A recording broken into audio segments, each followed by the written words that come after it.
Welcome to the Rebellion Brewing Podcast. I'm your host, Matthew Barton. I've been looking forward to this podcast all week long. It's a given that I love craft beer, and I can talk all day long until I'm blue in the face about craft beer. I love it. But the truth is, loving craft beer has opened my eyes to the world of coffee in ways that I've never imagined. I'm tasting different things, I'm smelling different things, and that's what's so great about today. I get to talk with John Cameron from Caliber Coffee. Caliber is a local artisanal coffee roaster operating in Regina, and they're taking this city's coffee game to the next level. They've got a wide variety of bean offerings with a range of flavors and intensity, so you can discover the perfect roast for you. They're also hosting regular tastings, so you can try a whole bunch of different coffees and really wrap your head and taste buds around the different kinds of coffee that are out there. John. Hi. Welcome to the show. Thanks, Matt. So excited to have you. I'm excited to be here. Thanks for having me. So before we get started on the coffee, let's talk a little bit about beer. Absolutely. This week, we're drinking Pomegranate Pale Ale by High Key Brewing. Cool. High Key is a brand new brewery. They recently opened up in Saskatoon. Super exciting. I love their colors. I love to talk about beer, but now I'm really wanting to dive into their beer with you. For sure. I'm looking forward to it. I haven't had one of their products before. This is exciting for me. Let's give it a sip. Cheers. Cheers. It smells really nice. I'm trying to think of the last time I had pomegranate. Yeah. You know what this kind of reminds me of?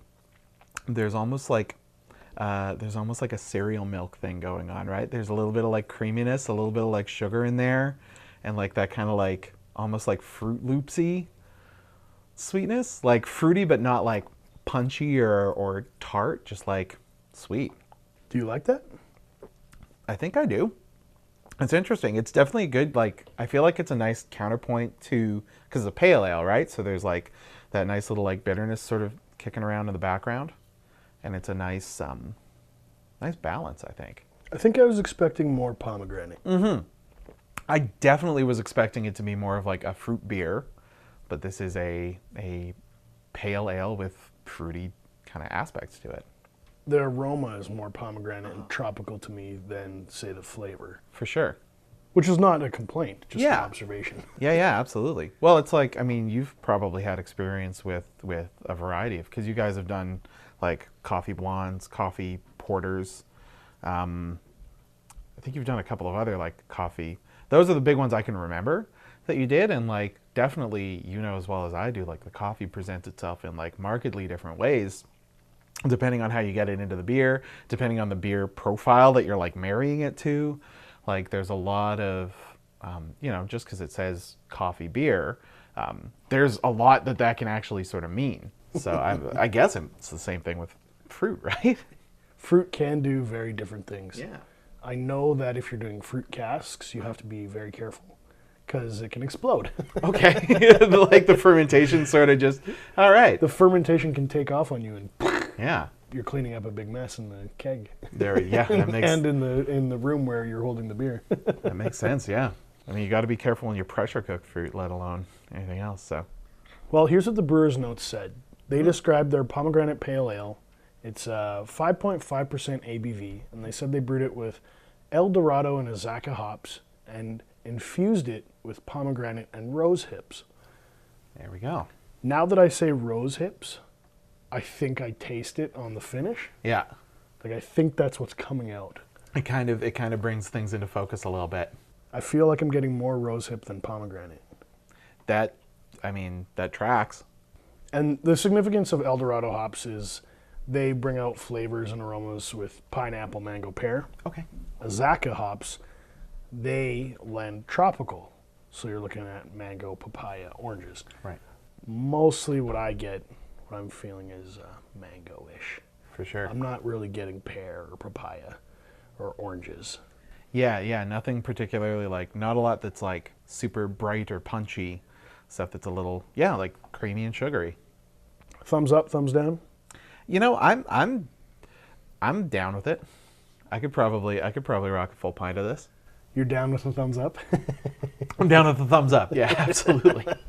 Yeah, I was going to ask about the El Dorado hops just because I know like varietal makes a big difference in coffee, right? Obviously, you're different types of beans, and even like certain varietals Like Bourbon, for example, subdivides into like colors, all of which have like pretty broad characteristics, but generally like, you go after them for a reason, right? So Somebody's going to correct me if I'm wrong or not, and I know they will because there's tons of people out there with much more knowledge than I am. But like grapes, like coffee beans, hops are influenced by the soil they're in, the terroir. yeah. Am I pronouncing that word correctly? I'm always pretty bad at pronouncing it too because I'm a reader mostly. Yeah, I think Terror of pronouncing terroir. Exactly. For a couple of Midwest goobers, that probably does the trick. Go out to Bean Fate and talk about the terroir. Well, I was told that when you go to New Zealand Mm-hmm. and you get New Zealand hops, you're getting a totally different flavor profile just based on the nature of the soil and the varietals that are available there. Yeah. A lot more tropical and juicy. Whereas, say, you go to West Coast and mountain regions, you're getting much more piney, resinous, dank Right. hops. Right. I mean that makes a lot of sense. Like with beer and coffee and wine, you're working with agriculture, and you're the processor at the tail end of it, right? So Well, you are too, right? With exactly, Caliber. exactly. Tell me a little bit about Caliber. You've got a small following or a growing following in Regina? Sure. I mean, we're a craft roaster who's been around since like late 2013. We were founded by Kyle Chalupiak and Desmond Mulvey, two folks with extensive, like decades combined experience in the coffee business. Work running, like setting up successful shops, running a successful shop in Des's case, and the philosophy was there's a ton of great coffee out there. Why not just make it accessible for the people in Regina? So what we do is we just source great quality beans. They're all specialty graded, which means they're assessed by a professional certified grader on site at origin. They're graded on a agreed upon point scale by like the specialty association. And then we bring in coffee that grades there, and we just try and bring its flavors out. We just roast it and try and make it accessible for people in the general public. We want it to be something where it's like you don't have to feel like it's intimidating. You don't have to feel like it's this extremely what would be the right word? Snobby? Yeah, or like just specialized thing, right? It's coffee. It's great. It's easy to find. It's easy enough to like once you learn about it, make it well in your own home. So that's what we're all about doing. Getting great coffee and just giving people the confidence they need to brew it at home, and giving coffee bars across Regina great fresh coffee every week. How many places around Regina kind of carry you guys? I don't even know offhand. It's several. We're in several cafes and restaurants. I know you're at Fix. Yeah. There's a whole list on the website. We try and keep relatively up to date so that you can find a place in your neighborhood that serves our coffee, which is really one of the great things about coffee, right? There's always a neighborhood spot. There's always a local cafe for you, and we try and keep those places well stocked with good product. Well, shamelessly, when I go out and I ask for coffee, I'll say, "Do you carry Caliber?" Just a little extra because I want to make sure they're at least getting the message, carry Caliber, because I want it. Yeah. I mean, we appreciate that. I know for sure when I'm at a bar and I see Rebellion on the tap, or I see any other local like brewer, it's usually a combination of them, which is great. It's deadly, but it also makes it really easy for me because I can just look at the bar. I can say, "Oh, I'll have one of those." Right? It's the easiest. If I see a Rebellion tap, I just say, "Give me the Rebellion." So you're talking about grades, you're talking about quality of the coffee, growing the business. You recently went to a big coffee conference. Can you tell me a little bit about that? Sure. So the Specialty Coffee Association holds an expo every year. There's a lot of there's like a trade show, there's like lecture series, there's workshops, there's stuff for you to get certification with like one of the various guilds. There's like a Roasters Guild, a Baristas Guild, all those sorts of things, Tasters Guild. There's a symposium called RICO that is like some of the just brightest minds in coffee, essentially delivering like symposium style lectures. There's all sorts of stuff, and like it's a great chance to meet vendors. It's like producers go, right? Like coffee growers go, coffee importers go.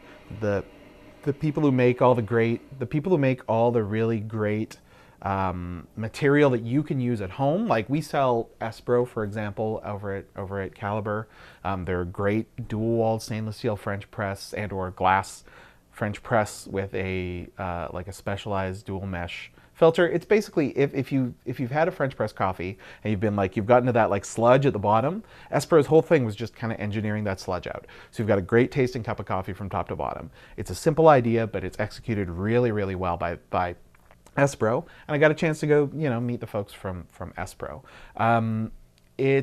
We've been to like Des has been to SCA expos before. Kyle's been to SCA expos before.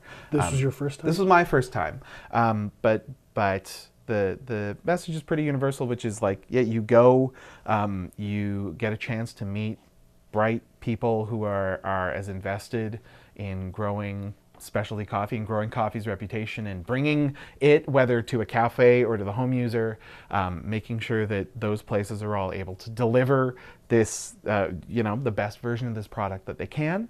You talk about you learned a lot. Sure. What was kind of like the big takeaway that might be relevant to people here in Regina?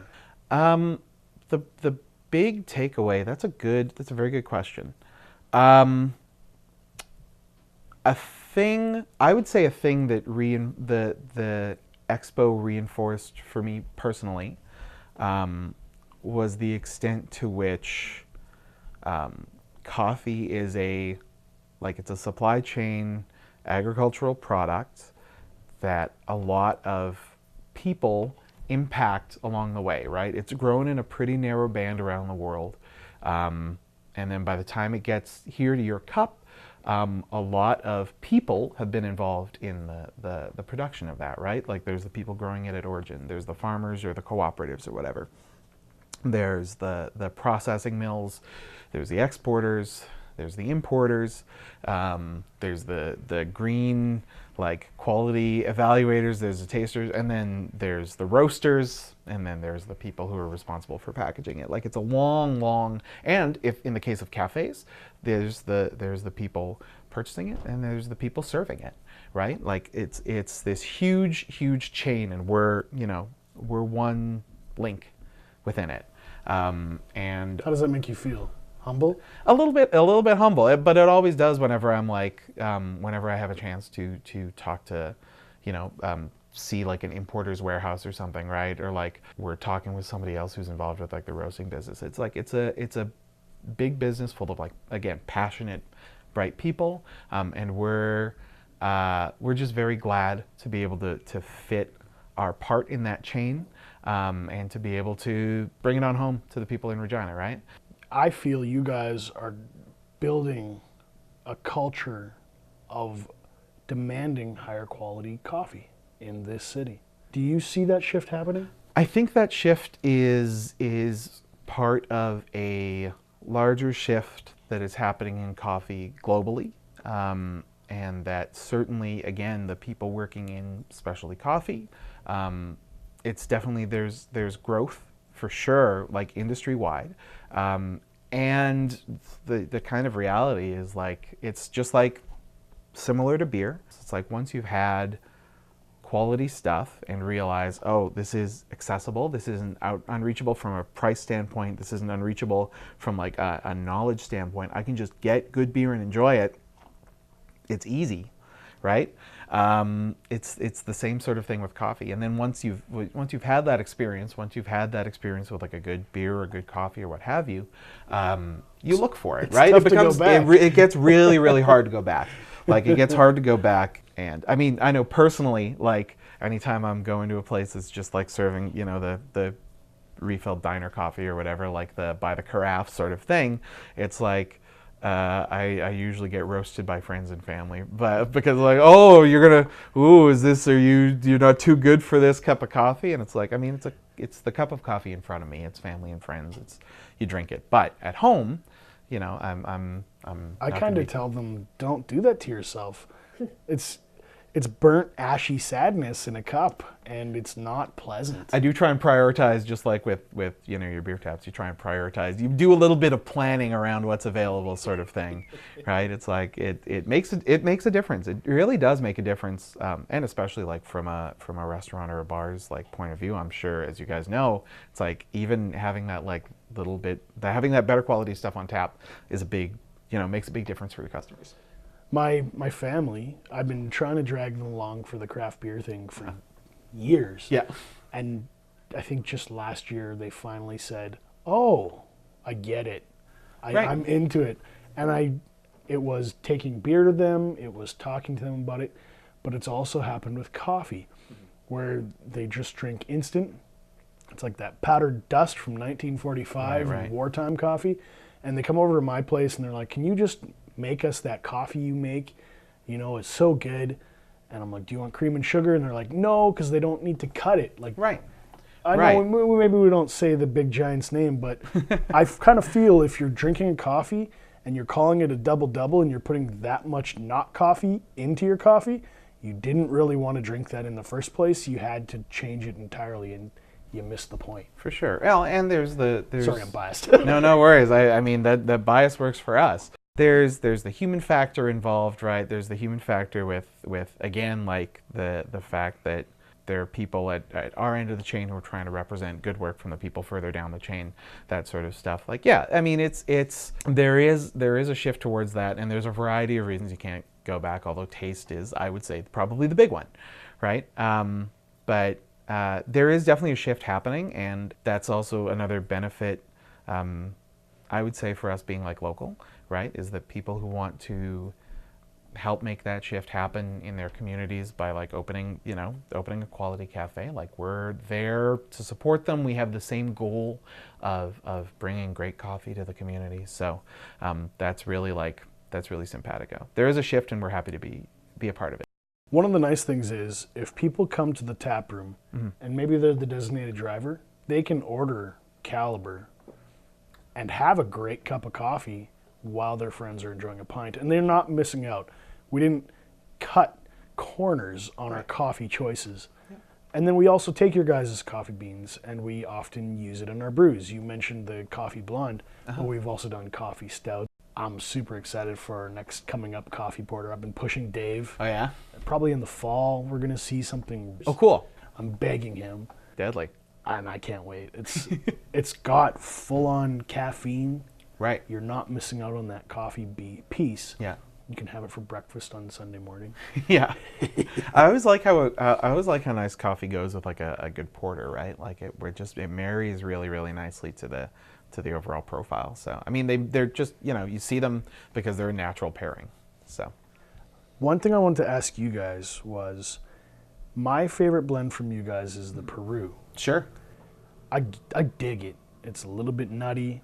It's not too much light. It's not too much dark. It's kind of in the middle. What the heck's going on with that one?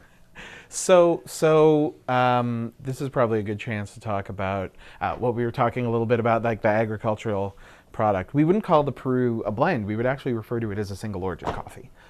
A single origin coffee, which means that it's a coffee from like one specific or identifiable part of the world. It's not like a Brazil blend or a Colombian blend where it's like mostly Colombia or mostly Brazil or something. It's like all that coffee comes from Peru. That specific coffee happens to come from a cooperative that spans 3 sort of northern regions within Peru. The cooperative's name is Peru Norte. And what's going on with that one is it's a high-grown Peruvian washed coffee.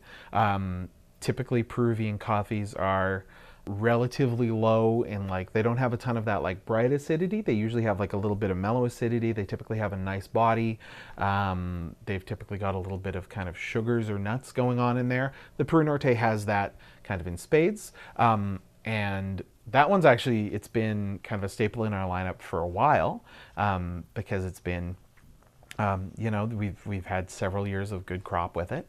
And it's been a relatively consistent sort of flavor profile the whole way along. And the reason it tastes like the not too light, not too dark thing, generally speaking, as roasters, like I said, we're kind of at the tail end of that like processing chain, right? Like a substantial amount of work has been done prior to the green coffee even arriving at our building or going into the roaster.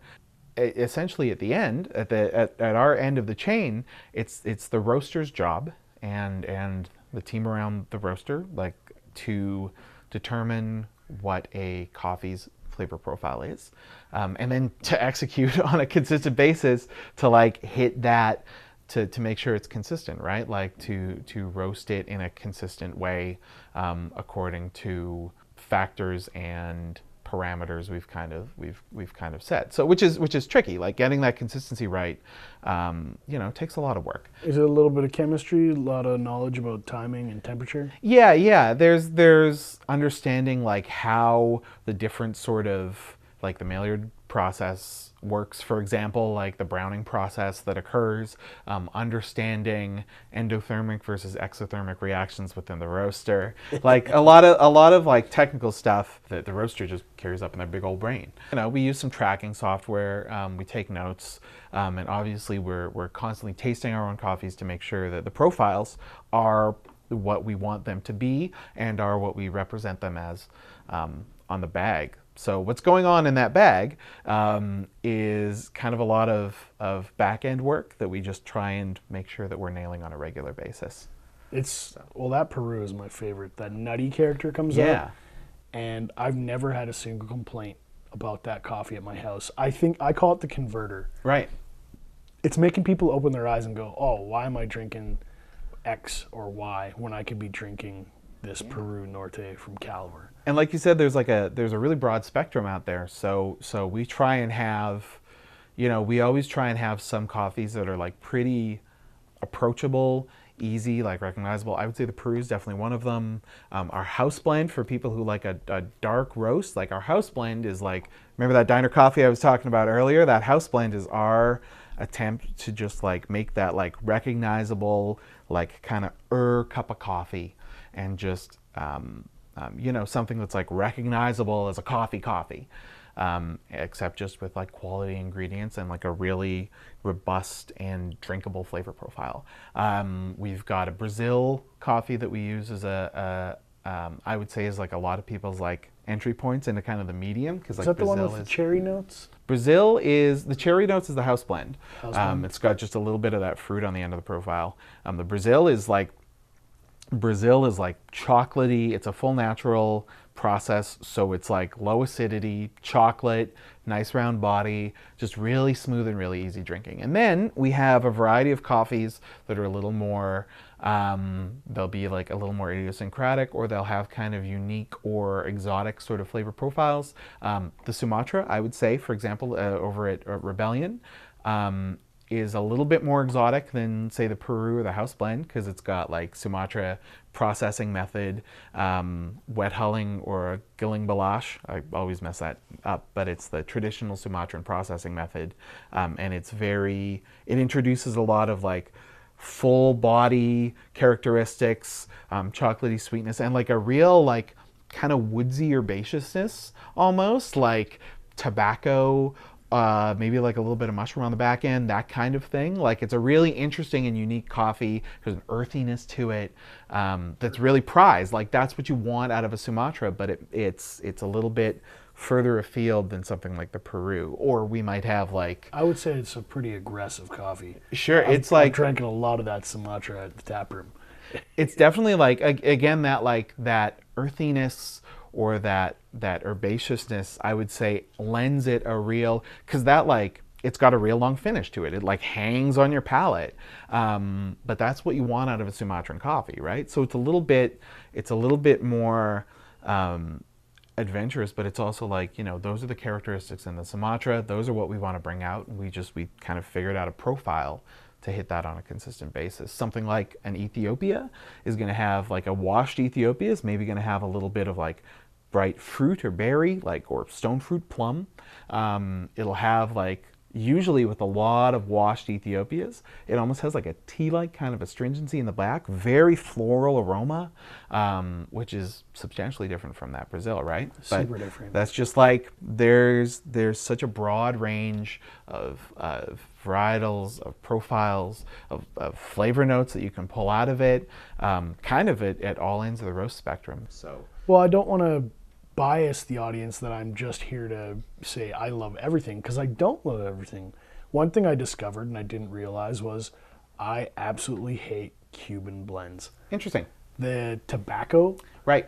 just hung in my mouth, and I was like, oh, get this out of my face. And then my wife had some at the same time as me, and she's like, oh man, this is so nasty.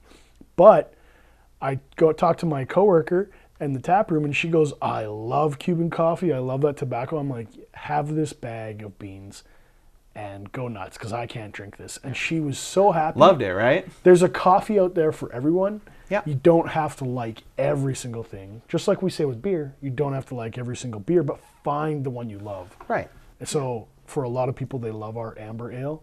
I feel like your Peru is my amber ale. For sure.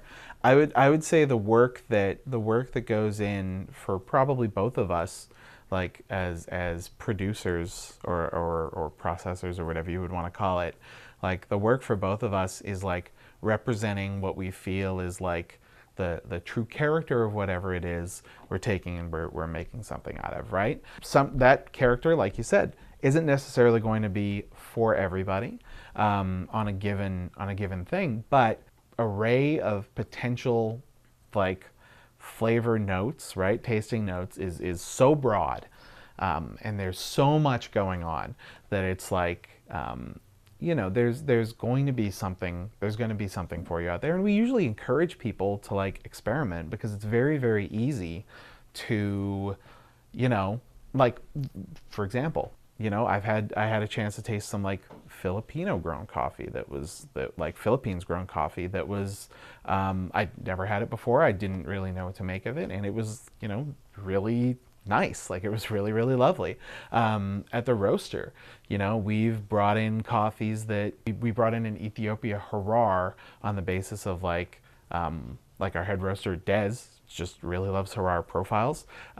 We like hunted down like a really good Harar. I'd never had one before, and he was extremely right. Great, interesting profile sort of thing. But it's like you do a lot of like we encourage people to do try stuff a little bit out of your comfort zone. It might not necessarily be your favorite, but like just like with good beer, it's like, I mean, if it's good, you'll usually be able to drink it, right? It's like the worst case scenario is I tried this natural Costa Rica. It wasn't really my jam. Next time I go in, I'm going back to that washed Columbia, because I know the washed Columbia is real good, right? Well, I want to loop back. Yeah. Because you talked about Esper before. Sure. And about 4 or 5 weeks ago, I broke my old French press. Uh-huh. And I came into you guys and I said, I broke my old French press, and I'm so sick of farting around with all this stuff. Just recommend me a solution. And Chrissy, one of your staffers, pulls out this Esper press, the double mesh. And I'm like, how good could it be, right? She's talking it up to me, and I'm like, okay, I'm getting upsold. But I take it home, and the very first cup I had, I was like, this is next level. It took my coffee game to the next level. And Chrissy's like, oh, by the way, you're not brewing it long enough. Try this, put it at that temperature, do X, Y, Z. Nothing hard, nothing difficult. But it elevated my cup, and to the point where my wife was even saying, what have you changed besides that press? And I'm like, I just followed Chrissy's advice from Caliber. She's helping me make a better cup of coffee. Yeah. I love that. Yeah, I mean, Chrissy, our retail manager, is extremely knowledgeable about both our products and about like processes that you use to make it at home, which is like the kind of core of our philosophy is like making it accessible to people, right? The kid at McDonald's isn't going to be able to tell you about their blends and their process and how to make a better cup at home.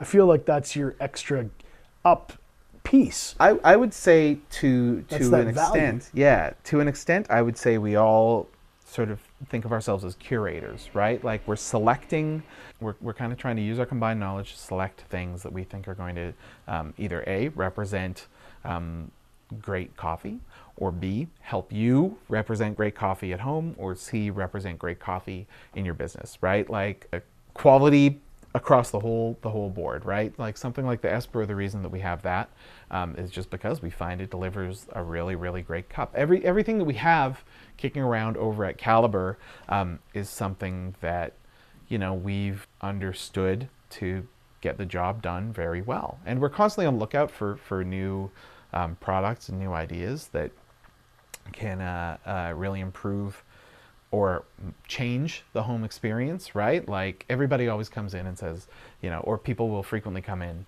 and they'll say like, oh, what's the best coffee maker? What's the best brewer? What's your best bean? And what we usually do is we just run them through the list of good and different things that you can get out of various brewers, various beans, all that sort of stuff. Because the answer is there's no like one true best, but there's a lot of ways to get to good. And what we've tried to do over at Caliber is just have a lot of those ways available and easy to get for ordinary folks. So, start with us. That's awesome, man. Yeah. I would also want to say and point out that I did the math and crunched the numbers. It's about 27 cents per cup. Yeah. And it takes me about 10 minutes, start to finish, between cleaning my carafe or cleaning my press, pouring it into my mug. 10 minutes. Yeah, absolutely. Absolutely. It's we don't usually wind up talking about that on like a retail level. We certainly don't like constantly break it down for like people who are just coming in and looking for a bag. But yeah, I mean, that's the kind of a big reality is it's like it's not a significant or huge investment, or it's as much as of an investment as you want to make in it, right? If you want to buy a Chemex automatic brewer and have like a little machine butler sitting on your counter that's able to make a great cup of Chemex coffee for you every morning, deadly. If you want to if you want to pick up like a $10 V60 and like a hand grinder or something and get at it, great. You're going to get good stuff. You're going to get good stuff out of it, as long as you're coming to a place that is passionate and excited about coffee, a place that does their due diligence with like sourcing, and a place that is dedicated to making good coffee accessible to people. John, I want to thank you for your time today. Matt, it's been a real pleasure, man. Thank you for having us. Thank you. Hey, Rebels. Thanks for tuning in this week. If you want to find the latest news about Rebellion Brewing, be sure to check us out on Facebook, Instagram, and Untapped. Thank you for joining the Rebellion.